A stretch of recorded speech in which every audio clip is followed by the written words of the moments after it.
আমার কোনো ভয় লাগে না। আমি এই আন্দোলনের সাফল্য অর্জন করতে চাই। আমরা একটা শান্তিপূর্ণ আন্দোলন করতে চেয়েছি, কিন্তু ওখানে পুলিশরা এসে আমার ভাইদেরকে মেরে অশান্তিপূর্ণ আন্দোলন করে শুরু করেছে। সেজন্য আমি এখন এই আন্দোলনে অংশগ্রহণ করব।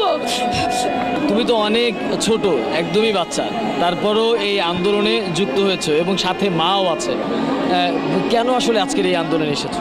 কারণ আমার বড় ভাইদেরকে মারা হয়েছে, আমার আবু সাইদকে মারা হয়েছে, রংপুরে আমার বড় ভাই আবু সাইদকে মারা হয়েছে। সেজন্য আমরা একটা শান্তিপূর্ণ আন্দোলন করতে চেয়েছি, তার মধ্যে পুলিশরা এসে আমাদের ভাইদেরকে মেরে একটা অশান্তিপূর্ণ আন্দোলন করতে চেয়েছে। আমাদের কথা তারা গুলি করলো কেন? আমাদের সন্তানদেরকে শান্তিপূর্ণ